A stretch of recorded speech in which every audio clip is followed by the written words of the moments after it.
live from Hollywood, California, and somewhere deep inside the United Kingdom. It's the Andy and Amanda Show. Which just now became a classic. This is a program you do not want to miss, featuring very special guests and all the news that you might not want to hear, and a program that you might not want to hear. That's why you want to hear it. Of course, it's Coast to Coast with Andy, Kimball, and Amanda Love. It's one small step for man,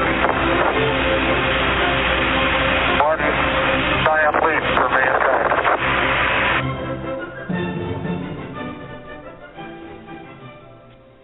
Yes.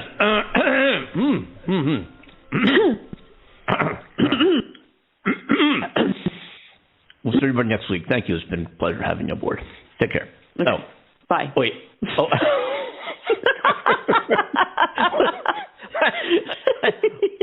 You mean we gotta stay? Okay, let's do this. No, how can we top that introduction? I think it would be very cool if we kind of ran our program, just try to going backward, like from the end to the beginning. That would be hilarious. Doing the reversing show. We should do that one day just for the fun of it. We should. Yeah. You're always thinking of crazy things. We'll start with saying goodbye and then end with saying hello. Yeah. So, Amanda, my love, how are you? How are you doing? All right, Gav. I'm all right, Gav. Yeah. I'm good. Yeah. Chim Taroo. Oh, Chim Taroo is looking at you. Good day. Yes. Anyway. This is a very good day. Yes. How you doing? Excellent day. This is the Andy and Amanda program, folks. In case you're wondering who you're listening to and where you are, we are in the United States and in where's it, man? In the UK, right? Yeah. Okay. So I get that. Hang on. Yeah. Yeah. We're the only show. We're the only show in the world that connects two countries together for live, fun, thought-provoking, sometimes, not often, but sometimes, show talking about news, politics, relationships, life, spirituality, entertainment, film, music, sports, sexuality, and more sexuality, and what else? All things. We talk about everything here. We welcome your calls, 515-605-9888 on Blog Talk Radio. You can go to blogtalkradio.com/Andy and Amanda Show, and you can connect to the show. Also, please do visit us on the web at andyandamandaShow.com. Figure out what this is all about, because that's what we're still doing here, too. Anyway. Yeah.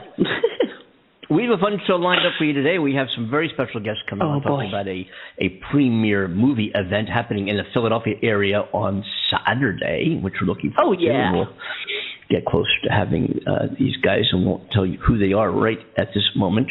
But I want you, like suspense, suspense.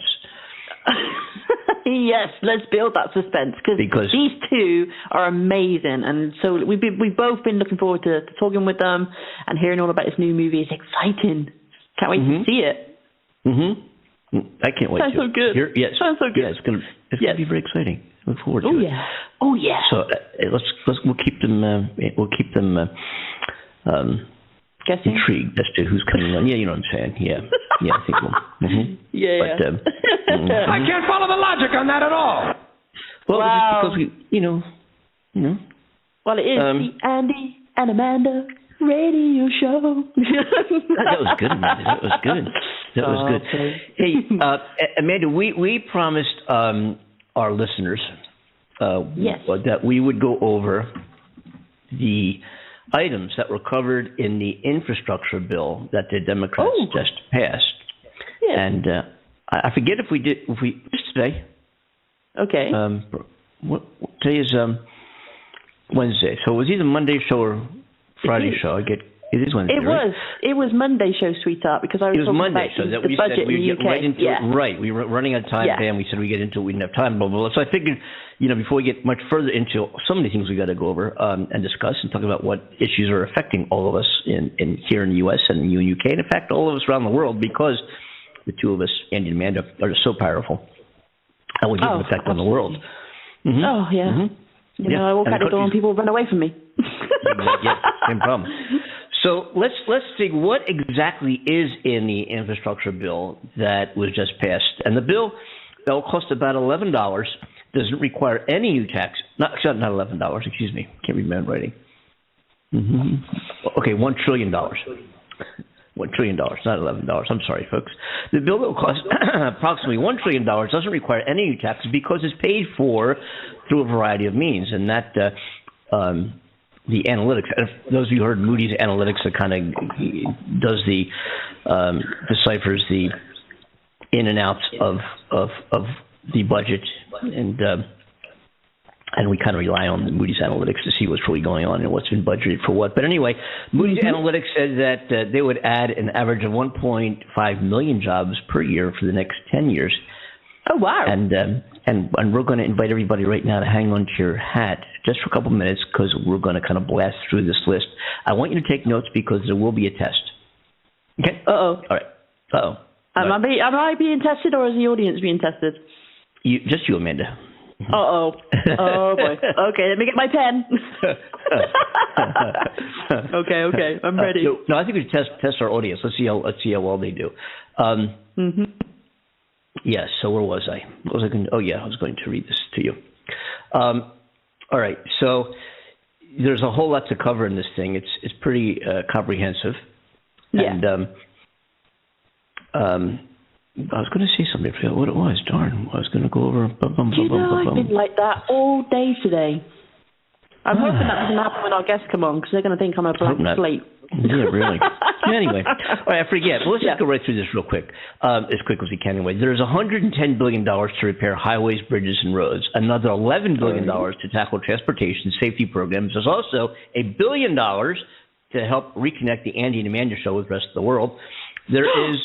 Yep. Wow. It's right here. I've got it right here. I'm so moved. Thank you. Yes. There's $1 billion. I had a lobby for that hard. There's $1 billion to help reconnect community.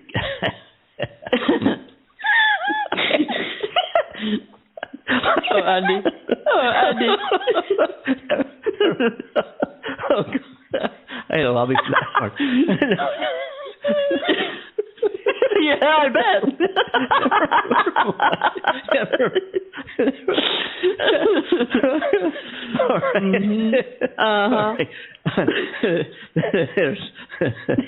All right. All right. There's also $1 billion to help reconnect communities, especially black neighborhoods that that were really divided by highways going right through the middle of them. A lot of communities across the country. Wow. So instead of highways dividing communities, we're going to have highways that reconnect communities. There's $39 billion to expand. There's $39 billion to expand transportation system to improve access for people with disabilities. State and local governments will have the money to buy zero or low emissions buses, and will also tackle the repair backlog for buses, trains, and stations, including $65 billion to improve Amtrak's rail service.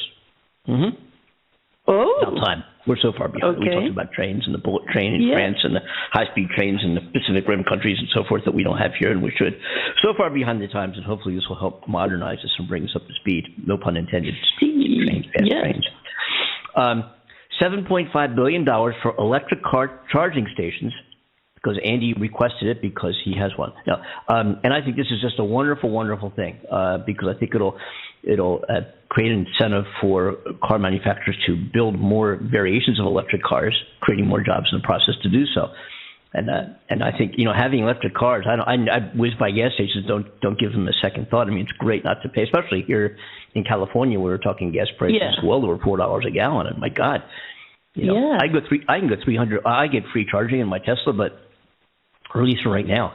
But I can go 300 miles and spend $12 in electric charge. Maybe $15. Wow. You mean you plug yourself in and you're good to go? I plug myself in. Yeah. I need to plug myself in more often, I tell you. I need that. That's a lot of walking. That's a lot of walking. It is, I know, right? Yeah. Okay. Well, this is a big one. Oh, okay, I'm preparing myself. Ready? $65 billion for broadband access to improve the Andy and Amanda show. Because you know how many hiccups? Yeah. Oh, my goodness. Yep. We've been having so many internet issues. And we've had all the internet hiccups. Well, actually, they're not as often as... We never had them often, but they were we had them occasionally, and it seems like we don't have them as much now. Every once in a while we do. We somehow remedy it. But anyway, $65 billion for broadband access to improve the internet access, especially in rural and tribal communities. Good. Would be wonderful. Yeah. Time. Yeah. And also programs that will lower the cost for low-income families to take part in internet, to be able to take advantage of the internet. So that's pretty cool.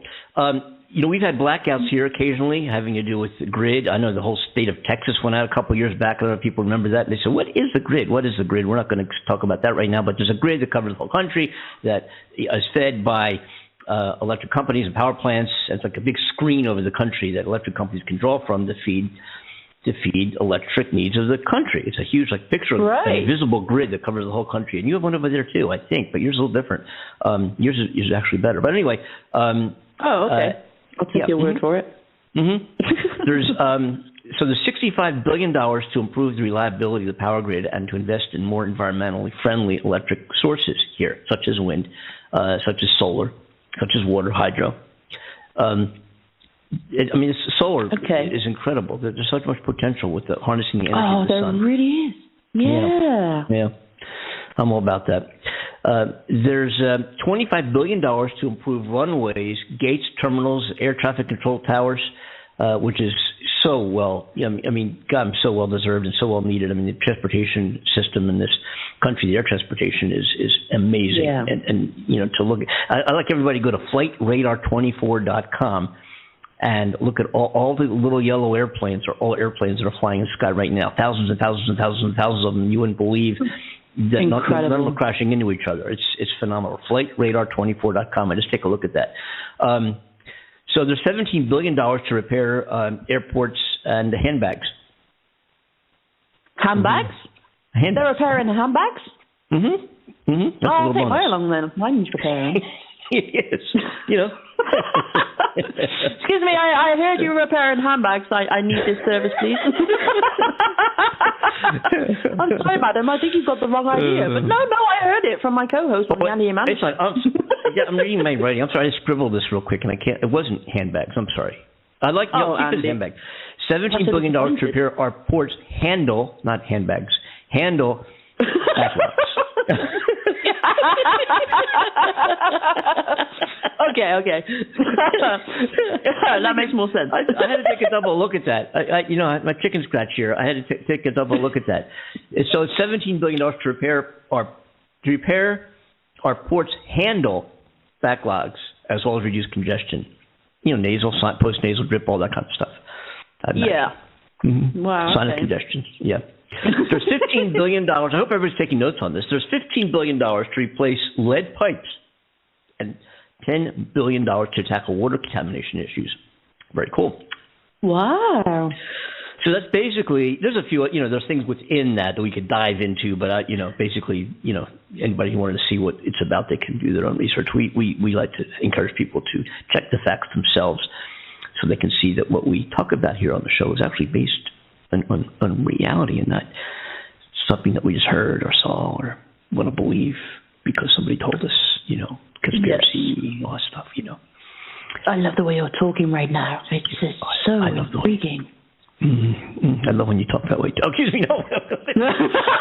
Oh, shit. We'll talk off the air, Amanda. We'll get into that. Anyway.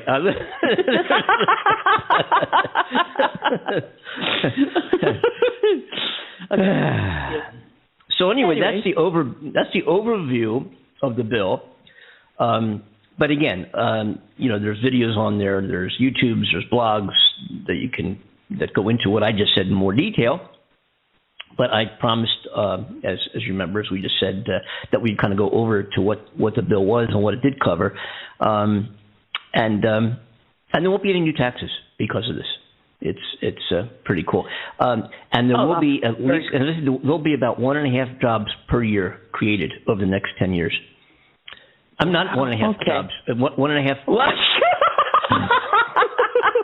I was thinking, that number seemed odd to me, and it didn't register until you just said. It's 1.5 million. I'm sorry. No, 1.5 jobs per year for the next 10 years. Yeah, thank you. Just 12 about it.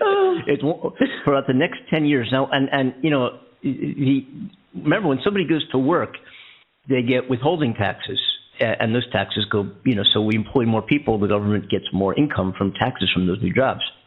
And also remember that when somebody employs a person on a W-2 type of paycheck in this country, the employer has to match the withholding plus 15%. So if you get $1 taken out for your federal withholding taxes, the employer pays $1.15. So it is expensive to have an employee. So, and when people in this country are getting minimum wage, minimum wage, but remember the company who hires the employees that pays them that minimum wage pays much more than just the minimum wage. It's not like you're going from $14 an hour to $15.50 an hour. It's just that simple, and that's all it costs the company. It costs the company more than that, and also more than Social Security and more and all this. I mean, you know, it's expensive to have an employee. Fortunately or unfortunately, I have been there in previous careers, and but you know, it's all about, to me, it's always been about the employees, not about me. It's probably been my problem in life. You know, me make money, you can try to make any money. I didn't make money. I don't need to make money. Anyway, so that is our that's that. You know, right? We can, well, that sounds good. Yeah. I'm impressed. I'm impressed. Thank you. I think so. I'm you know, and also. I have a note here, which I'm not going to do because it would take more time, as to how much Biden wanted for each one of those things, as to what he got. You know, like if you wanted $69 million, he got $40 million. You wanted $58 million, he got this. But he did, all those things did pass, but it lower, you know, funding than what he would have liked to have seen. But nonetheless, it was compromised, and that's how things happen here, through compromise, and it worked. Well, Biden's also given or passed the bill, the infrastructure bill, for $1.7 trillion for climate change, which is great to hear that he's, you know, he's serious about this. So, because that's a huge story. I couldn't believe my eyes. Well, yeah, I couldn't believe it when I read it. I really couldn't, you know. But yeah, that seems to be a huge deal right now because, you know, we've talked about it on a couple of shows now. The COP26 summit. They're still making deals and having lots of discussions and making these promises together. So the US and China have agreed to work together, claiming that they're going to make all these major changes. And but they, you know what? What's frustrating is US, China, and Germany haven't signed up to phase out petrol and diesel powered cars, because obviously those three countries have huge.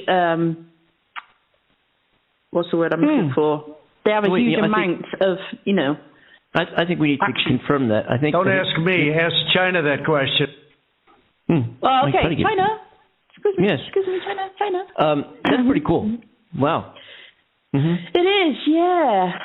But they're planning to phase all these cars out at least by 2030. So I believe. I mean, whether that's going to happen or not, I don't know. But every people signed agreement apart from the three countries. So I think Ford and Mercedes. You just started cutting out. But can you say it again? You started skip you just kind of bouncing over your internet. Talking about internet. Okay. Talking about a budget for internet improvements. But yes, that's what we're talking about. No. But we didn't hear that. So can you say that again, because it was bouncy. Okay. Those three countries that I mentioned, US, China, and Germany, haven't signed up to phase out the petrol and diesel cars.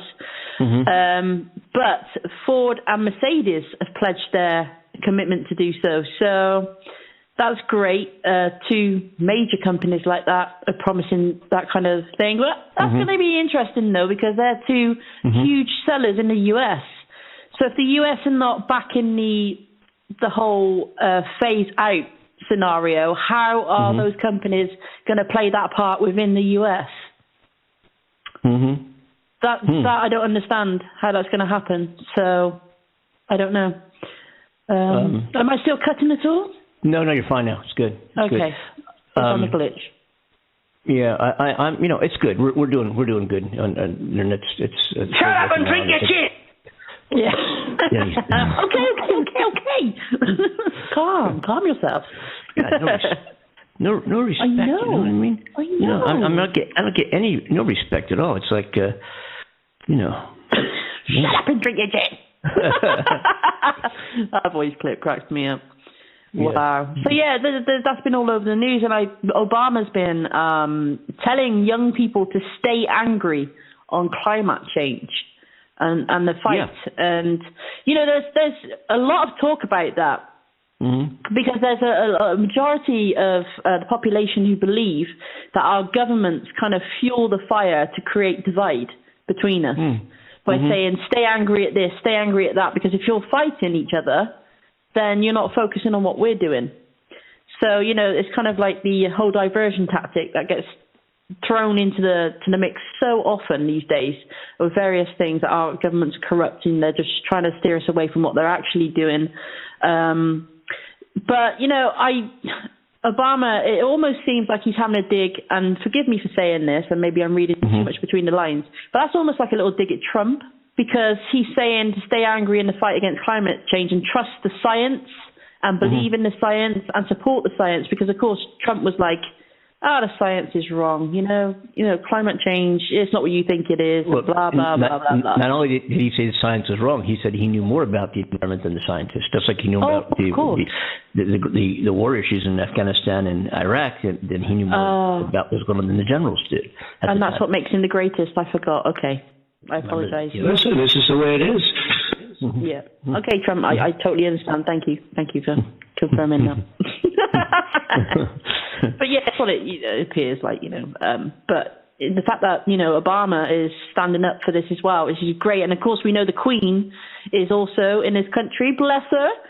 Hope she's enjoying tea right now. But yeah, you know, she's very much an advocate for this change too. And Prince Charles, her son, you know, has been sticking with the people as well. So we're seeing a majority of leaders really stepping up and saying, okay, we're siding with the people now because we understand the seriousness of this issue. But I just don't think enough's being done soon enough.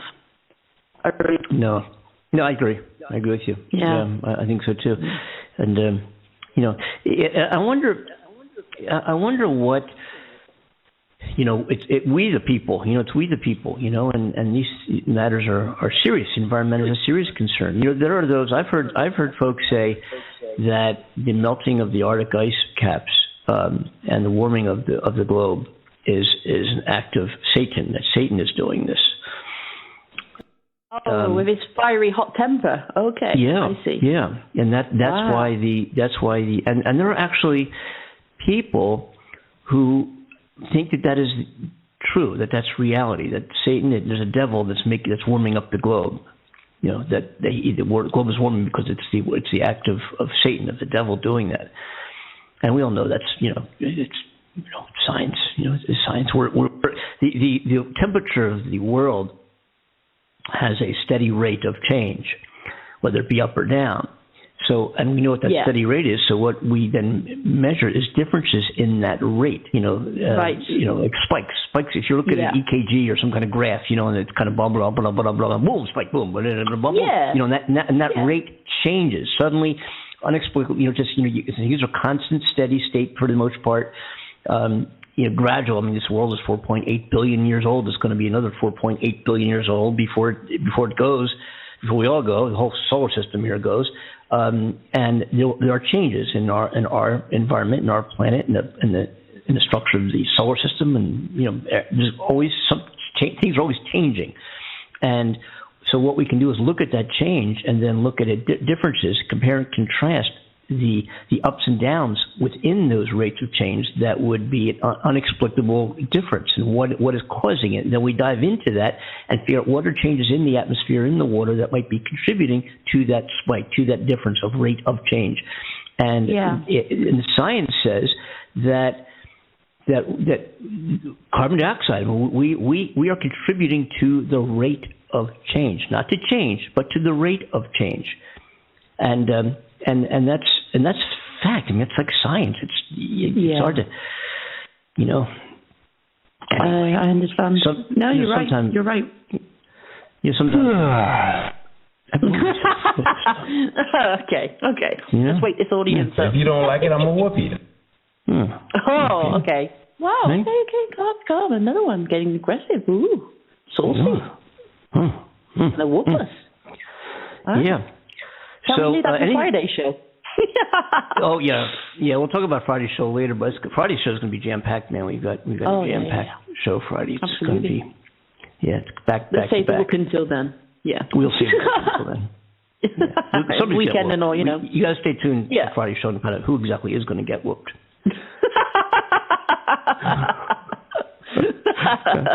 Yeah, I'm waiting for that cam. I'm looking out for it. You know, I'm quite nervous. Can I whoop ass? So, what time are our guests joining us today? I think any minute here. We're going to bring them on. We're going to have Pete and Val join us from the amazing, the fabulous, the well-produced, edge of your seat. I'm going to wait. I'm not going to go into it because we're going to bring them on a couple of minutes and talk about that film that's coming up here. It's going to be premiered in Pennsylvania Saturday, and we'll talk about that in just a couple of minutes. But what I wanted to also talk about was something that I forgot what I was going to talk about. So anyway, I was going to ask you what the Queen. How we even talked about how's she doing? Well, the last time I spoke to her, she said she was doing well. She invited me over for some tea and cucumber sandwiches, and I unfortunately had to deny. I had other engagements to attend, and yes, I shall be meeting up with her sometime soon. But she's been a little poorly lately, bless her. And she's getting on in her years now. And she's got it. Well, we have the main thing is to get plenty of advice. Yeah, I think. Yes, I believe she's been getting that. Yeah, absolutely. They have their own personal medical advisor, of course, being who they are and what they need to do. So they advised her to go and get checked out at the hospital, and obviously the royal family attend a special hospital. And so the news wasn't given too much away because, as usual, everything to do with the royal family is is kept behind closed doors the majority of the time until something needs to be confirmed. But all we know is that she wasn't feeling too well, that she was checked out and advised to stay overnight and then go back. And then she's been taking time off from her duties. And she was on her feet, bless her, for like 2 weeks or about a month solid of doing all these walks and tours and talking to people and these events before she was poorly. So it's possible, she's just a little rundown, especially after losing her husband, bless her. So, yeah. But, okay. Yeah. I want to check up because I know we'd... well, good. Let's... I'll tell you what. We're going to take a break here and talk about our favorite beer and come back with some very, very special guests that we're pleased and proud to have on the Andy and Amanda show here today. And we'll be right back with them right for this message. Ooh, let's do it. I told you I was doing a music tour in Hawaii a couple of years back. I got introduced to Kona beer there. Found out that you can get it at Total Wine. I know I think it's a national chain store. I know we have it here in California, but you can get the variety pack of Kona beer. I started drinking that beer, and I never looked back. I like beers in general, but Kona is, it's a real good beer. And friends of ours, and we strongly suggest at least you go to Total Wine. If there is a Total Wine near you, if not your local beer distributor, wherever you buy beer, if they don't have it, just tell them they should be getting it. Total Wine does carry it. Get the variety pack.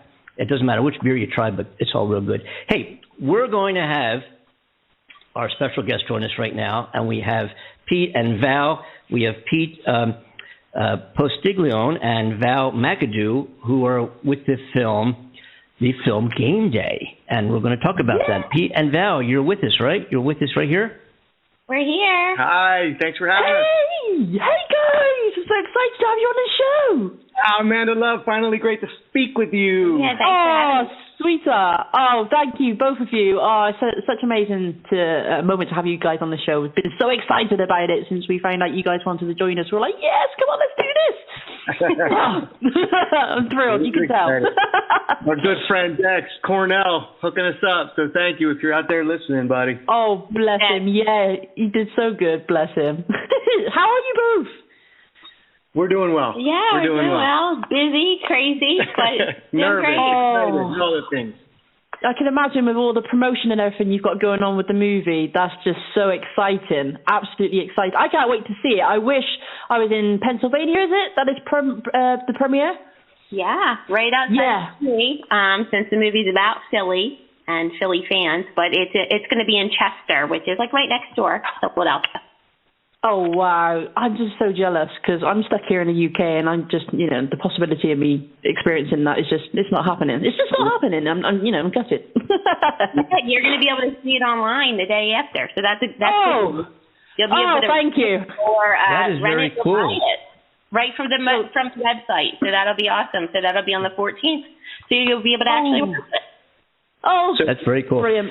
Why don't you tell us something about, give our listeners, give us a clue of what this movie is, what went into it, what it's about, and because it's pretty darn cool. I'm a Philadelphia guy, originally born and raised, and I read what this film was about. The Eagles. I'm in California, getting used to the California sports teams, but I still do bleed Eagles green. So, I see. Yeah, we all kind of bleed green around here at one point or another. So one of the lead characters in the film, played by Dean Simone, he is a Philadelphia native, but he actually moved out to Los Angeles. So he's a transplant, and he came back. It's based on a story that he wrote, loosely based on his family. Yeah. Oh, wow. Yes. You want to say That's pretty cool. Go ahead. So it really is a good look. The Eagles are a backdrop to the film, but it really is a hard look. It's raw. It's humorous. It's a look at family dynamics.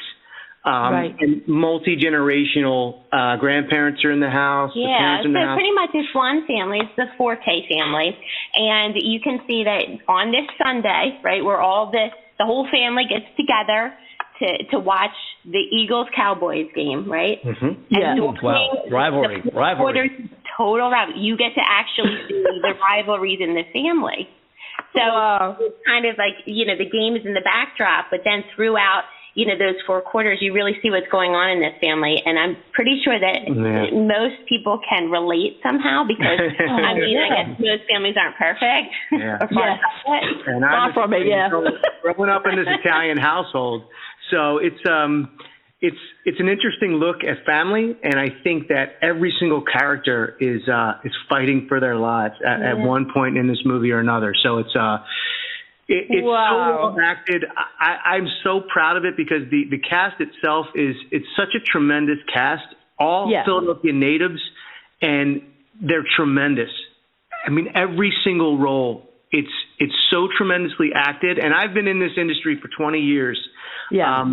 I have seen, many films. I've been in many films, and this film is so well acted all across the board, including the person sitting next to me. Val is tremendous. Thank you. Oh, that's beautiful. I think everybody can relate to the fly on the wall thing, right? Because everybody wants to be a fly on the wall with when you see family debates going on and stuff. It's like, oh, what's going on with them then? Yeah, come on, I want to know. Mm-hmm. So tell us some. The accents. I mean, they're all definitely authentic. You didn't have to take it or get any sort of coaches to teach us the accent. I don't know if you can tell, but so that was definitely authentic, I would say. Yeah. Over here, he's learned to not have such a Philly accent. And he is also my teacher, and I'm going to lose this at some point. Oh, bless. Oh, you're going to fight to hold on to it, darling. You enjoy that accent. Yeah. Heck yeah. You can go back to it. You can go back to it, then I'm cool. Oh, that's cool. I've often tried to change my accent, but it doesn't work. I've tried to change my. I'm from Philly. I moved out here to LA, and I've been working on changing my accent. It's been hard. Good job. Yeah. Good job. Thank you. Thank you. Yeah. So tell us about, like, you guys were involved in this not only as actors within the film and playing character parts, but also in the production and the set and putting this all together and making it, and producing this whole thing. Can you talk to us somewhat about that? Like, how does one, suddenly, because you both have a lot of acting experience and been in various films, as you said, but now you're not only doing the acting work, but involved in assistant directing and somewhat producing this. How did that all happen? How did you get introduced to this? How did it come together and get, come to fruition? I mean, what a process that is. So the process is, it's a daunting task. It really is. It's really hard to put together a film.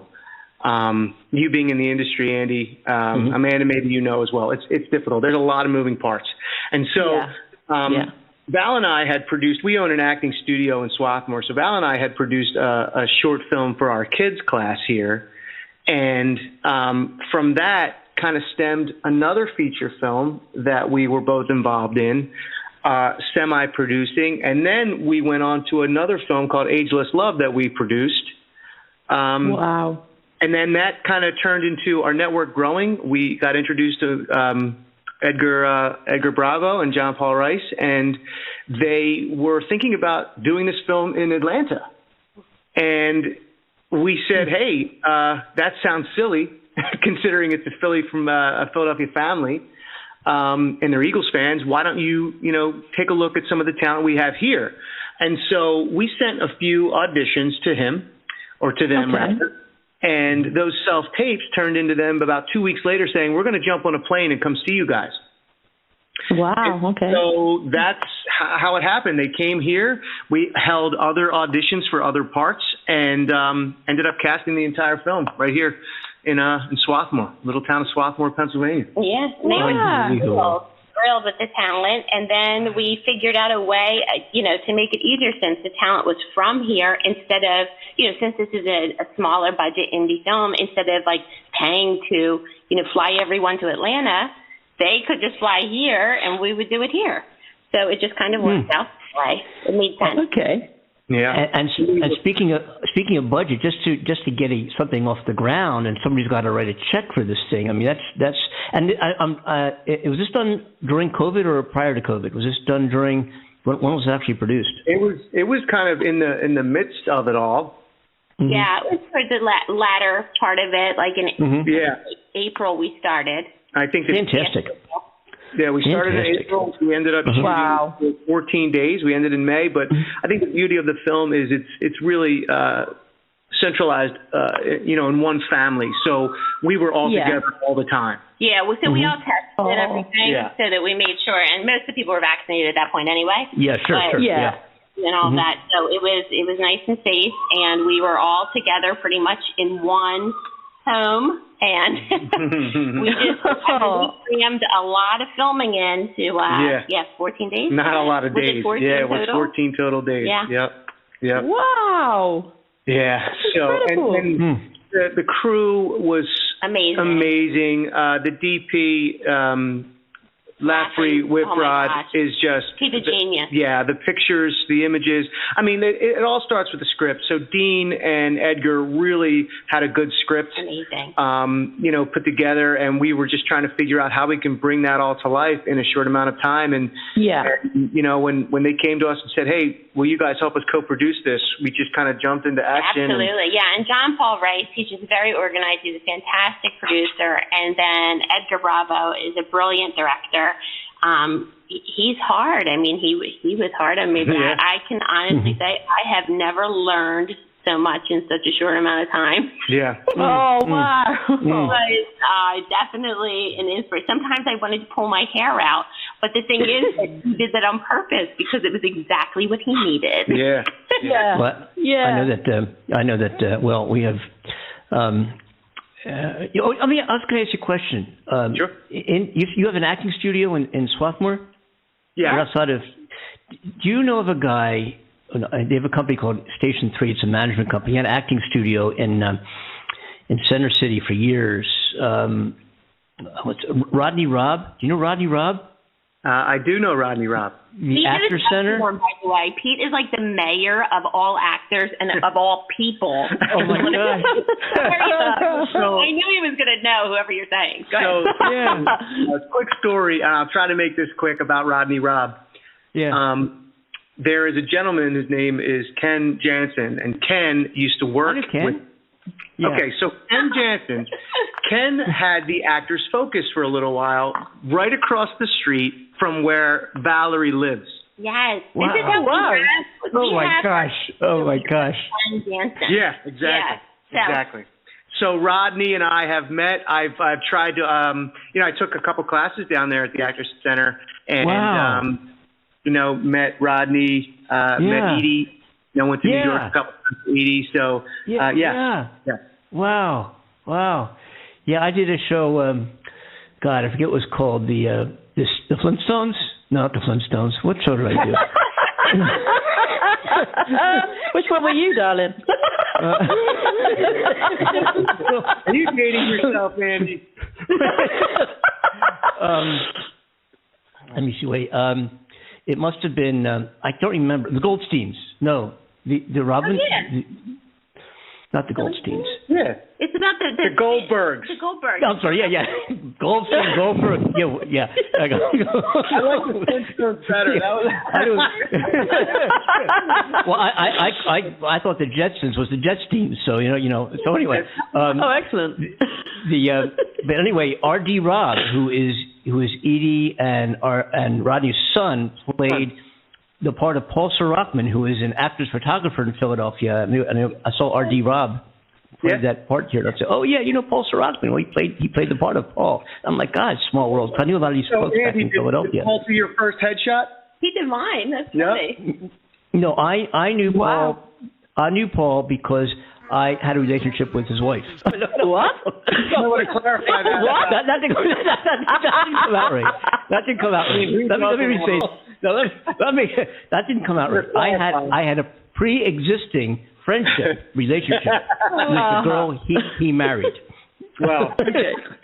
Follow. In other words, okay. So I was friends with but Paul. And then Paul, I had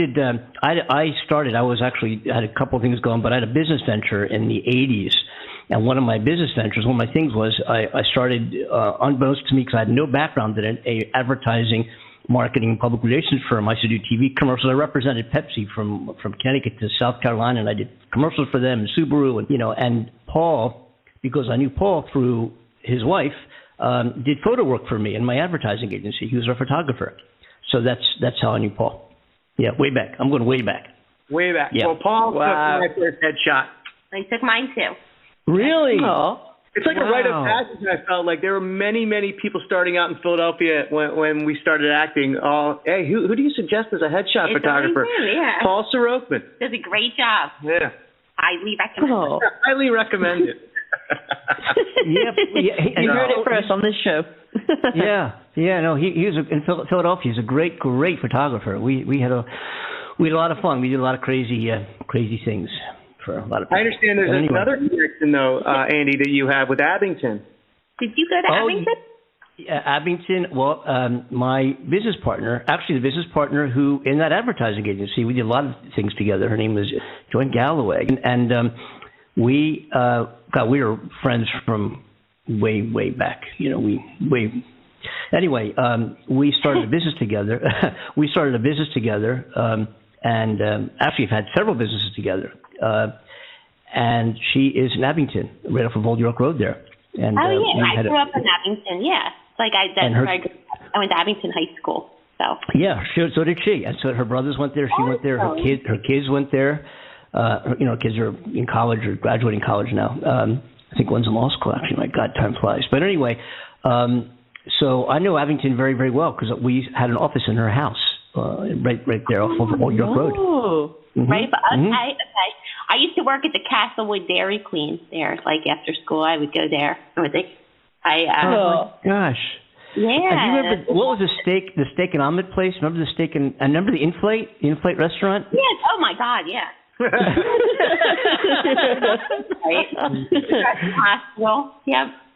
Oh my gosh! I loved high school. So, yeah, when I heard Abington High School, I was like, wait a minute, where's the connection? Andy, what was the name of your of the agency? Was it in Elkins by any chance? No, it was Kimball and Melody, and we were in Philadelphia at 1500. That was the name of the building. 15th and Chestnut. Yeah, 1500. Yeah, whatever. Yeah. Was that what it called? Something like that. I'm going back to years. Something like that. Yeah. So let's get back to the movie. Yeah, I started this because I was a pilot at the time, and I was between flying jobs, and just helped a friend with advertising. Her friend helped me. I forget how it went, but anyway, I made cold calls and started getting accounts. And I went to university to major in aviation and aeronautics, and had never been in advertising. I didn't even know what it was, And somehow got picked up the phone, was able to make cold calls, and started getting accounts. And before you know it, I had 18 employees within a few months. And bam, and it took off and grew, and we were doing TV. And I was casting. It's really funny because at the time we were producing we did mostly print and graphic design. Electronic media was not our thing back then, doing TV and radio commercials, but we did do it. We provided the services. And it's interesting because we'd get products that required television, and we would do the casting. We would do the auditions of the actors of who's going to represent this product. And I would purposely show up, because you're talking about acting and doing movies and doing TV and that whole industry. I own the advertising agency who's representing the client, and I would show up in New York on set where we'd set the whole props and the product and an automotive product. We have the car there and the whole 9 yards. And I look like like I look now, like a real slob, And you would never know that. And I did it purposely because I didn't want anybody to know. I didn't want any actors who were coming to audition to know that I owned the advertising agency that's doing this whole thing, that I represent the client. And what I look for, and I knew nothing about the acting business. I mean, that's, I'm a pilot. What the hell? I play guitar. That's all I knew about. I didn't really have any formal training in anything else but that. I didn't even have any training in guitar. But anyway, it's another story. But anyway, so what would happen is I was looking for an actor who didn't say a word, but I knew they were the relationship that they had with the product. Just looking at it, I'm sold. They got it. They got me in there. They didn't say anything yet, but as opposed to somebody comes on and wants to say the words and get everything down pat and say, "Whoa, hey Bill, come use this. It really, really works." And da-da-da. But the relationship that they had with the product and with the environment. They didn't have to say anything. I'm already there. You got me. You're just naturally there. You're credible. You're believable. And that's how we scaled down and auditioned the spokespersons, which were, long-term deals on television and radio. Being in the acting business, which was an accident for me too. It's such an amazing process to learn about relationship and reacting in environments and people, not just the acting work itself. And what I learned, something else from here, I'm going on and on, but tell me if you agree. When I learned in doing, auditions and doing some scenes, but you spend 15-hour days in a set, and then after 15 hours, you go to the parking lot and start your car, and you're back in the real world again. And you spend such a long day where everybody's on the same page, and there's this community and this relationship and this drive and just this feeling. It's just amazing what happens on set. And then you go back into the real world, and you're like, I think I like that world better. I think that. No, I'm not talking about the mental hospital, but yeah, I like the mental institution better. It's very. I totally get what you're saying completely. You're like in a different. You definitely are in a different world. And then it's like when you, in this example, I mean, it was like 14 days or whatever, but we're working all day together, and it's such like a close-knit family. Like after it's all done, it's kind of like a letdown where you're like, you kind of need to recover because you work so hard and like so intensely for a long time. But it's almost like, like that going back to the other world, like you're talking about, Yeah. It's like a very strange feeling. Yeah, and you've done other shows, TV shows, movies aside from Game Day, right? You've been doing this for a while, both of you, right? And you're involved in the community there in Philadelphia, I'm imagining. Well, I actually haven't been doing it for all that long. No, Pete has. Mm-hmm. Pete is pretty much he's my teacher. Mm-hmm. I mean, he's my mentor overall with everything. I met him. I went to to an audition for thing at Jan's Studio Actors Guest. So an LA producer who was looking for kind of authentic Philly people for a pilot for a show about Philadelphia, like a Philadelphia mob type of comedy show. So I just went on a whim and I did an open audition, and it went well. And then I ended up joining this class and meeting all these awesome actors from the area. So I'm newer to the acting world. I mean, I'm a mother of two. I was in the pharmaceutical industry for Good a long for time. you. That is so great to hear. That is, and see, just absolutely wonderful. So tell us about this movie. Is going to premiere on Saturday. It's called Game Day. And it's about the relationships and what happens. It's an emotional and comical, correct me if I'm wrong, kind of gripping film about a family, Italian-American family, right? Yes.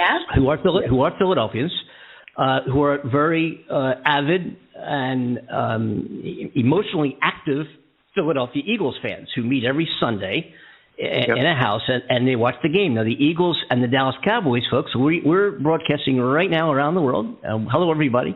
And the Philadelphia Eagles football, it's not, Amanda, you call football what we call here in the States soccer.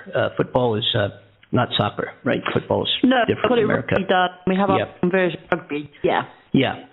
So American football, not to be confused with the round ball you kick across the field there. Wherever you do with it, I'm still figuring that out. But anyway, so the Eagles and another team in Dallas, Texas, called the Dallas Cowboys, are long-term, as far back as you can recall, rivals. And whenever they play, it's a lot of excitement and energy and cheering and rah rah rah, and Eagles and Cowboys. It's a big thing. And so this particular Sunday, these two rivalries are playing each other. This family gets together, and there's already an emotional, thing happening because of the intensity of what you're seeing on TV, which is what you said is a backdrop really to what happens during the movie with this family and their interactions and who's fighting with who and who's arguing with who, and it's kind of good. Did I do a good job of describing this? Yes. I mean, you know immediately that when the film opens, everyone's dealing with some type of baggage, some type of something is going on in their lives, and you know that immediately. And now we're bringing all of that together for this Sunday football, which already has enough tension in it because it's the Cowboys. Yeah. So everything kind of comes to a head. Comes to an explosive head. So we're talking about the film being premiered in Chester, which is just to the outside, just the southeast of Philadelphia. Or is it southwest, I guess? I'm on the wrong coast. Southwest, Philadelphia. I'm thinking that would be New Jersey. No, anyway, and tell us about the film website and how does one get tickets and where can one see the film? Tell us about that. So the website is www.gamedaythemovie.com. And there's actually a button. So right on that landing page, there's a button to tickets. That's for the premiere, but for the actual video, go ahead. No. So the premiere is sold out. So we're pretty much. Wow. Wow! Congrats! Within the last hour, so we're pretty excited about that. Woo! Yes. But you'll be able to rent or buy the movie through that website. Yeah, there'll be a link the following day to purchase or rent the movie the following Sunday after the premiere. Yeah. It's worth saying that the premiere itself is at a beautiful theater. It's called the M.J. Freed Performing Arts Center in Chester, right there on the Avenue of the States. Val and I kind of looked all over the area to try to have premieres. Some theaters are more accessible than others. Some want way too much money for an independent film. Right. But, the minute we met this gentleman who owns the theater, the minute we met him and kind of understood what his vision was and bringing our kind of community together, he kind of opened his arms to us and said, sure, make a donation to the theater. And that's when we knew this is where it has to be. It has to be here. Yeah. It's kind of wow. of what we're trying to do with our studio in Swarthmore, which is, being able to bring everyone together so that everyone can help each other out. Yeah, that's beautiful. And the community, I'm here in Hollywood, so to speak, but the community in Philadelphia, the film, the acting, TV business in Philly, especially since like the Rocky, trilogies and Creed now and other films that have been done in Philadelphia, it's really been pretty active, and there's a tremendous amount of talent in the region, in the Delaware Valley region. You bring up a great point. That's a beautiful point, and having 20 years of experience in and out of New York for, 8, almost 10 years as a professional actor, spending some time in Los Angeles, I have always felt that it can happen here. It's just a matter of time, and it doesn't need to be a good story, because technology allows you to do so much now. Yes. People are shooting films on their phones now, and so to say that you need a big budget for things, I just don't agree with that anymore. I think people want to still tell good stories. I really believe that. And when I'm at network, there are so many talented people in this area that I have the privilege to work with, the honor to meet, and associate with. There are so many talented people here. And if we're able to, give a couple snippets to the movie, if people hearing this and go and get the link and watch this movie, who knows, who it'll touch, who it'll resonate with. You just don't know, but, you have to put it out there. And it's all about making connections. It was a beautiful thing that we met this guy, two people, Kareem and then Devin Walls from Chester, and they were just so fantastic to us, and completely, we all aligned with the same vision that we're really trying to bring the arts to life, and everyone can help each other out. So, and then we meet you guys. This is just a great thing, and it's all about connections with people. And when you're connected and you all kind of are on the same wavelength with what you want to do, then beautiful things happen. Can I ask a question for you both? Can I ask a question that, based on everything that's going on with the film industry today, we've got a lot more streaming online now with Netflix and all those various places. So how do you feel about the film industry? Do you think people are going to go back to the movies more and more? Do you think it's going to move more towards staying online? Because I think it would be very sad if we started losing the movie theaters and, just staying in our homes to watch movies, because I think the whole experience of it all, with going out and actually being excited to see a movie outside of everything that we see as our dwelling, how do you feel about it? What do you think the direction of that? Honestly, I think that it's almost like how certain things are coming back, right? Like they're doing with the Wonder Years and all these shows, these vintage things are coming back and stuff. I think that there's a part of there's no way that people are going to be okay being separated from everyone else and watching movies at home. There's just I think that just it's human nature that people are going to want to get together and go to the movies. Of course, I think streaming is going to be, it's more popular now. It's not going to go away, of course, but there's no way. I really do not think that movie theaters are going to go. Yeah, I agree. And to piggyback what Val's saying, there's definitely more opportunities now with these different platforms. So many more opportunities. But about 10 years ago, I remember having this conversation. I was trying to, we were shooting a pilot for HBO, and we said, pretty soon, the way technology is going with these streaming services, you're going to release a film, and it's going to stream, and it's going to be in the theaters at the same time. And sure enough, that happens. But, the other side of that is what I agree with Val on, is that people are still going to want that nostalgic experience of going to the Yes. Because the experience of it, it's a different experience. You cannot experience that same thing at home on your couch. It's just not the same. Oh, no, you can't at all. Experience. There's a whole magic to it, isn't there? There really is a true, beautiful magic when you go out and you buy all your things and food and just sit down in that chair and in awe of the big screen, getting excited for what's about to show. I just love it. And I hope that never changes. The cost is going to come down. It won't cost you a fortune to go to the theater anymore. I think the same thing. Yeah, that'd be a good thing. That's amazing. You know, I haven't been to a movie theater in years. I mean, even before COVID, I haven't seen a movie in a long time. I just, you know. Well, now they're all fancy. It's like you go and they. Yeah, they want to feed you. I was like, drinks. But the movie theaters were not like this. I don't remember the movie because I got so drunk. I was just like, what movie did I see? They were bringing drinks. You want another? Yeah, sure. We can do that. Can you do that here? The last time I went to a movie, and last time I thought I was going to see myself in the movie, and somebody walked up to me. You are physically repulsive. And that was the end of it. Never been another movie since. Good career. You know what I'm saying? No respect. You know what I mean? No, you need to be in this. We love it. Oh, by the way, I have a message from Cornell. He just messaged me to say, can you say hi to the guys for me? Bless him. He sends his love. Hello, Cornell. Love him. I know he's listening. He's listening. No.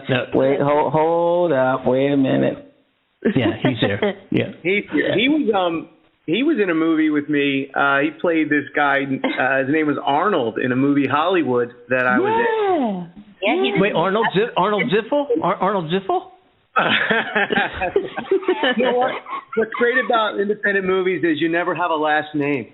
Excellent. Characters only. Oh. What did you tell them? So Arnold and I were at the bar, and we were having a few cocktails, and he saw this woman on the dance floor that he liked. She was kind of making goo-goo eyes at him, so he went over to her, and he said, "Hey, I think Mom's been looking for you," because she was dancing with another guy, and he wanted to take her away from the other guy. He said, "Mom's been looking for you. Where you been?" And next thing you know, I'm like, "That's not going to work. There's no way that's going to work." And sure enough, he ends up getting the girl. Yep, he got the girl. Ooh. That view is the right one. I actually saw that clip. That was really good, actually. Bless him. He did good in that. He did good. Yeah. So, Amanda, are you an actress as well, or no? Oh, no. I mean, my family think I am, but no, not really. No, I'm more into songwriting and music and graphic design. That's my side gigs. So, yeah. But to be an actress, the Japanese are involved here. Oh, are they? Okay. Yeah. Sorry, Pete, what did you say? I was just saying that there's a music element of filmmaking as well. And, part of the mission statement when we started our acting studio was to bring not just like filmmakers and actors together to collaborate, but to bring all and a few of the projects that we have worked on. We've been able to get some local musicians to infuse their songs in these films. For the soundtrack. Yeah. There at the same time, because music can be super expensive. So it's like putting those two pieces together was a win-win. Yeah, so don't be surprised if you get a phone call or an email from us saying, "Hey, you got any songs?" Oh, bless you, sweetheart. Wow, thank you. Amanda's an amazing composer. Wait, let me see what I have here. Amanda is an amazing composer. Let's see what we have here.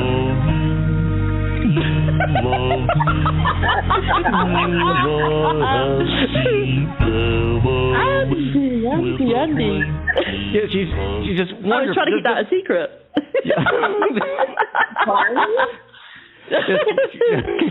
She makes beautiful music. Yes, so really. No.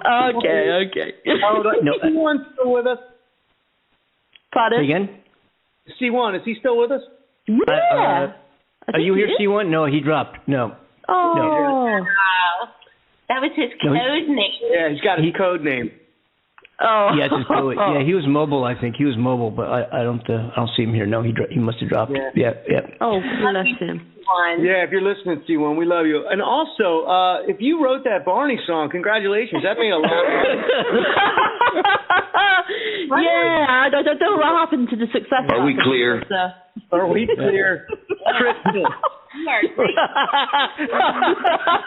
That was good. That was real. 10 points. 10 points. That was really good.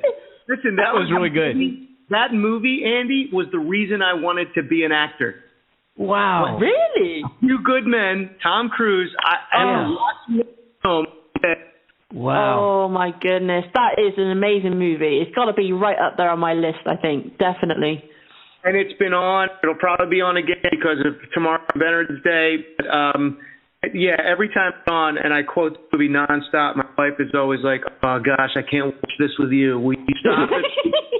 We have a caller here. I want to get somebody has a question for you, Pete. Let me see if I can get this caller in here. If I put the right button. Yeah, here we go. Here's a question for you. Here we go. Yeah. You ever served in an infantry unit, son? Ever put another man's life in your hand? Yes, good one on that. Asked him to put his life in yours? We live in a world with walls, and those walls need to be guarded by men with guns. Who's going to do it? Whoa! Yes! You, Lieutenant Weinberg, I deal with a degree of responsibility you can't possibly fathom. All right, enough. Yes. Oh my God! It's great. It's great. Great. Wow. That's so cool. Oh my gosh. You snotty little bastard.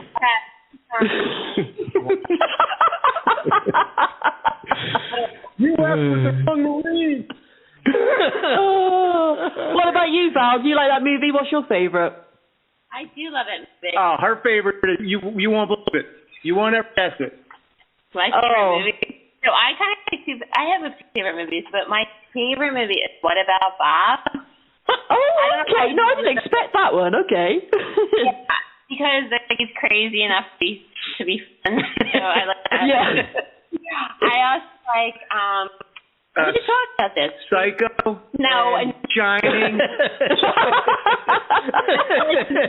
I like Pie. Big Night. Yes. So. Big Night. Oh, you know that fantastic. movie? Big Night. Sorry, darling. You know that movie, Big Night? Stanley Tucci. Stanley Tucci movie. It's kind of like it was like an film, right? Yeah. It wasn't a film, but it's the point of it. These two guys own a restaurant. These Italian brothers, the restaurant, and they're probably going to go out of business, and they're really struggling. But the whole point of the movie is they kind of invite all these people from all walks of life to come in. And a food critic. Yeah, and a food critic for one big night, where they're going to find it. They're very amazing chefs and everything. Their business is just not enough. So the whole point is at the end of the film, and all this other drama goes on, but at the end of the film, it's like it just kind of ends and you don't know, well, wait, did they make it? But the whole point of the movie is like, of course they did. They had like every walk of life there, right? And enjoyed the most amazing meal of their entire life. Food. And it was like such an experience. That's what it was about, the whole experience. Of course it's going to, be okay. But it kind of reminds me too, that's sort of the way things need to go, I think, organically now. Like I know that there's like all the, everything is social media and this and that, but also it's just like word of mouth and like people, when they get together and they enjoy something spectacular, like it's going to spread. The word's going to get out. Yeah, absolutely. So that I feel like it was just such a beautiful way to kind of get that point across. That if you have something amazing, you don't need to worry because people are going to notice. It's amazing. Just have one big night. I believe that, Which is a great segue to November 13th. We're going to have a big night at the premiere. At the McAdoo Performing Arts Center. We're going to premiere Game Day. We just need one big night. Baby. Oh, my God. Did you guys hear about Game Day, the movie? Oh, my God. Oh, that's going to be amazing. And let's put that website out there again. So I think the website's up and running right now, right? So you can actually go to the Game Day movie. What is the website again? Game Day? GameDayTheMovie.com. www.GameDayTheMovie.com. Yep, it is Game Day the movie. We got it. And we'll put that up. And we'll put that up. So for the people in the UK, you said I can watch it the next day. Can you access that on the same site? Yeah. Same website. There'll be a separate button on the website for purchase. But not today yet. Okay. You just broke up a little bit. So 9 a.m. Did you get that, Amanda? It'll be 9 a.m. on Eastern Standard Time. Yep. Okay. Fantastic. Thank you for that, sweetheart. I'm looking for the day where, because Amanda and I perform together. Yeah,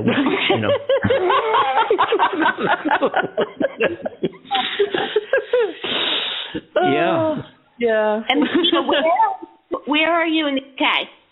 I am born and bred in England. I'm from a town called Cheltenham in Gloucestershire, which is about 2 hours from London. And I'm blessed to live in the Cotswolds. I don't know if you ever heard of that in the UK. I actually studied at the University of Essex for a semester. Yeah, so when I went to Gettysburg College, and then I did a semester at University of Essex. It was the most fun ever. Oh, wow. I had so much fun. Oh, that is so cool. I love hearing and connecting with people who's been here, because obviously, you know, we talk to so many people in the US, and it's nice when they say to us, you know, I've been there in the UK, and you know, I appreciate it, and I feel good. I still keep in touch with the people I went to, you know, just that one semester, but when I was at University of Essex, I still keep in touch with them, like through Facebook and stuff. Aww. So, the truth? So here we go. Fantastic. Do you want the truth? Oh, God. I can, and I promise you I can handle it too. This is it. Never rub another man's rhubarb.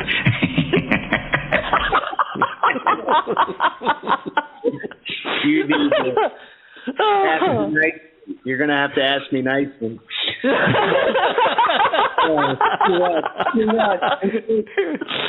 I rather enjoy it myself. Anyway. Oh my! Wow, this has been. I tell you, I've had so much fun with this. Thank so you much so fun. much for having us on. This has been wonderful. We really appreciate it. We'd love to come on again. We've got some other things going on, and we'd love to come on again and chat about those things. Please do. I also like to bring you back, Pete, to talk about, you know, 'cause I know you have an acting studio. Not only are you an accomplished actor, have done a lot of projects, and now you're involved in production of a film, which is going to be a great success, I have a feeling. But you also have an acting, you have a studio, and where you're taking young, emerging actors and training and coaching, and I want to talk about that as well. So it'd be great to have you come back on the show. And You've done a few projects with these kids, and they're hilarious. And the other thing that we do with these kids is after, you know, they're in a session for, say, 12 weeks or something, and we show some of their work. We have a red carpet showcase where the kids get to walk on the red carpet, and that's so cool. Like, you will see the shyest kids ever. I don't know, they're not shy anymore. Not shy they get anymore. So excited on that red carpet to strut their stuff. Cameras going. It's so fun to watch. So they have great. the best. Yeah. I mean, the first showcase we did, we rented a limousine to put them in a limo to drive them around. We drove them literally around the block for 7 or 8 times. Oh, that's nice. They've never been in a limo before. That's amazing. So as we're driving them in the limo, we're positioning their parents in an alley where we're going to show the film, and they're the paparazzi as they walk up the alley into the theater. Oh, my God. It was wow. These kids were so excited. I mean, they still talk about that. We can't wait till we can all get into a limo again, because they consistently ask you about this. This was like right before COVID. So they're like, when can we get a limo again? And like the red carpet. And we said, as soon as we're allowed to do it, we're doing it. Yeah, as soon as we're allowed, we're doing it. So wow. Oh, that's so much fun. Oh, bless their hearts. We teach teenagers in our teenage class. Some of the teenagers wrote a short film. Well, it's not even a short film. It's 50 minutes long. They wrote an original idea, and with the help of a professional writer, we filmed it, and now we're going to get ready to start editing that in December. That's called The Seven. It's called The Seven. And that's going to be really cool, special effects and everything. Yeah, little sci-fi story about the 7 energies that govern the universe. Oh, I am so there, front row. Oh, that's so up my street. Yeah, that's going to be. I heard about that. I got the reviews on that. It's people will be dancing, literally dancing, celebrating in the street, making out, having sex, parading. Oh my goodness! Really? Yeah. What?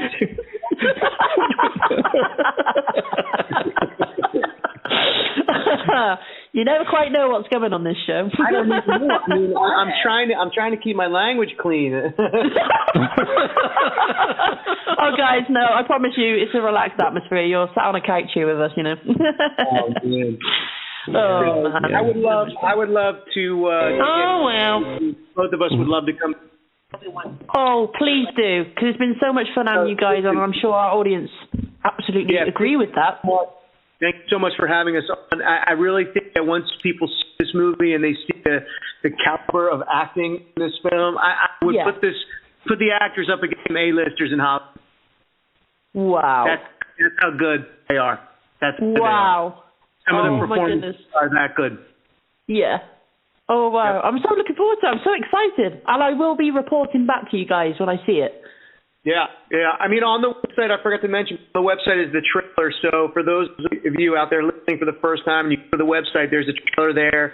You can get an idea of what the story is about. Go to GameDay movie, right? That kind of, and they can see the trailer and a little bit more about the story and the cast, etc. Fantastic. And again, we're just so proud of it because it's kind of homegrown. Yep. Yeah. Oh, that's amazing. I really wish it the best of success because you guys deserve it, you know. I mean, it's not easy in that whole world of movies and all that kind of thing to produce something and actually get it out there and recognized and appreciated, bringing your baby to life, you know, and enjoyed by the masses. So I wish you the best of luck, both of you, with everything with this. It's incredible. Thank you. Yeah, it's great to see, and I'm sure that apparently not everyone was aware of the incessant march of progress. No, it's been, yes. Anthony Hopkins. Is that Anthony Hopkins? Let me see who that was called in here. Alfred Hitchcock, I think. Yes. Oh. But it's amazing how we've had interviews. We've interviewed former presidents. We've interviewed Winston Churchill. We've had, of course, Alfred Hitchcock on the show, who wondered how is it possible that on this program we're able to accomplish all this. And of course, I understand that scientists will soon make it possible. Yes, and we have a lot more exciting interviews. We're going to have we have some amazing interviews coming up with some great rock and rollers who are, some of which are no longer with us, who we're able to reach out into the heavens and grab and bring into the Andy and Amanda show for some exciting interviews, which are going to be featured on the show in the very near future. So, always, you know, it's always things going on. Say again? Is David Roth one of them?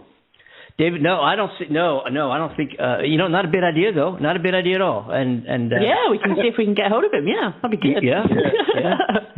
Do our best. Cornell's favorite is David Roth, so we got to make sure we bring him to the show. Oh yeah, absolutely. You bet. But anyway, guys, I want to thank you both for joining us again. The movie is called Game Day. GameDayMovie.com or GameDayTheMovie.com. Go to the website, check the movie out. There's going to be a premiere on Saturday around the Philadelphia area, and we're looking forward to that. And it's great to hear what this thing's about. And as a Philadelphia guy myself, you know I'm going to be grabbing onto this thing and taking a look and talking about it some more on this show. And I'll put Amanda, let's go ahead and where we can tell the powers that be here about the social media, whatever social media we have. We'll put some links to your film on there. Absolutely. Try to help you out. Yes, we have a section of previous guests and upcoming guests, and so your beautiful pictures will be entered onto our website with links to various things. So we'll make sure we get that on the site for you, Pete and Val. That'd be incredible for everyone to see. Yeah. Thank you so much. You're welcome, sweetheart. Thanks for joining us, folks. Yeah. I love that. All right, and all the best with your film. I'm liking what I'm hearing. I can't wait to see it. Really. All right. Absolutely. Thank you very much. Yeah. Thank all you the both. best, guys. You guys take care, and I wish you all the best. All right. Bye, darlings. Take care. Bye. Bye. What a great. This is going to. You love to hear. Success stories and people who establish careers in whatever field and go that next step, go that next hurdle and get involved in not only just being involved in what they do, but taking command and making something happen within the field that they are in. In this case, we're taking people who've been in the acting and theatrical business who not only are taking part as actors but also producing this film that sounds really fun, and especially if you're into watching interpersonal, interfamily relationships, and the other aspect of this, Philadelphia as a backdrop, talking about emotional people and sports and so forth. I mean, my God, Philadelphia is the perfect place for this setting, and I'm looking forward to seeing it. Really, it should be great. Oh, so yeah, I guess, absolutely. Yeah. So Amanda, yes, gosh, we're done. I mean, this show is we're out of time here. We got to roll and look forward to Friday. So Friday's show is going to be jam packed. We're going to have Kevin Michaels, who's supposed to be our guest last Friday, join us. Yes. Kevin has the song down in Georgia, which has now surpassed Garth Brooks on the country charts. Yes. Wow, that's fantastic. Oh my God, and he has an amazing background in music business, but he's not about his background now. He's about what he's doing now, not about what he did then. So we're going to focus more on. Even though he's very well, Kevin is a guy who's very famous amongst the famous. He's got a lot of great relationships and with people and bands that we all know. And he's been out of it for a while, and he's come back with this amazing country hit and amazing production and a lot of songs, and we're really looking forward to having him on the show. Now, his appearance on our show will be followed by our own Lee Van Dusen and also Will Womack, who brought our attention the projected AMC Squeeze, which I have got to question about because I have seen no evidence of or talk about any of this. And for those of you who don't know, on this show, real quick, it's a stock squeeze. And usually people buy stock for long-term investment because they heard great news about what this business is doing, where this might be partly true about AMC, but another part of it is about everybody thought that the theater chain with 600 locations would be going out of business, and all these big hedge funds gambled, bought short that it would be out of business or stocks would be low value, and they bet wrong. And the people who own those shares are holding on to them, and supposedly their wrong bets have to be paid for, and that's where the people who are holding the stock would financially gain. And in this particular scenario, that gain was supposedly very significant, like the most in history, and I just don't see any evidence of that happening. And we're going to talk about that on Friday. And there's other stocks, too, I want to talk to people about that have been doing well. So Friday, we're going to have Kevin Michaels, followed by our stock AMC investment program. So that's going to be a fun show on Friday, action-packed for sure, back-to-back guests. And I don't think we've done that too often. We've had a show with Bam Bam, first half. Actually, the last time we did was with... It's hard to pull these things, isn't it, from thin air, because we've had so many wonderful shows and but things like this back to back, I can't remember. It's just been incredible, the response of guests coming on the show. Yeah, it's been we have a lot more guests coming on the show too. We do. Yeah, so it's exciting what we're doing here, and we have a lot of fun. But we have a lot of fun with some serious subject matter every once in a while anyway. And we're out there to make a difference. And we're just your average Jane and Joe on the street, more or less, of Andy and Mandy here, or Amanda and Andy, as I said. Let me see. Jane, Amanda, Joe, Andy. Anyway.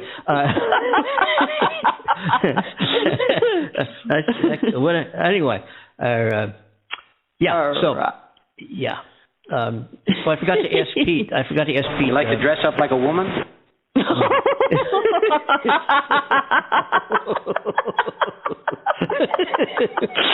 wonder how his response would have been, actually. You never know. You never know. Yeah, he might. Yeah. I'd rather enjoy it myself.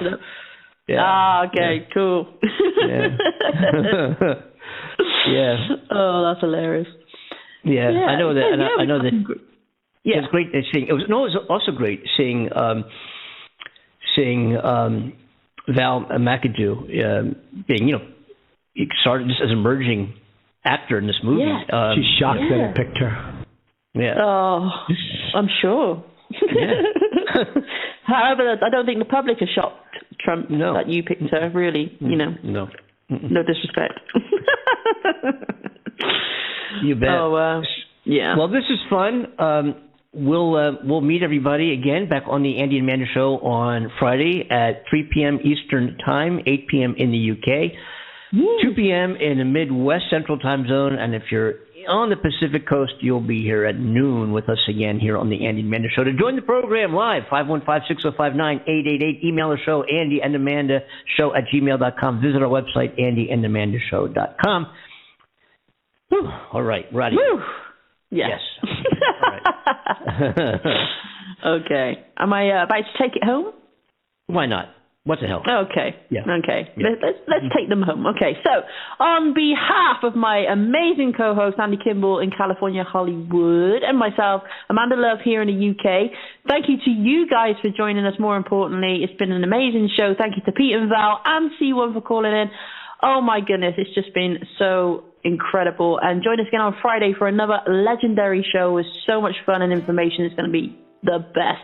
So join us then. Have a great week. And we'll see you soon. We love you. Take care, everybody. Bye.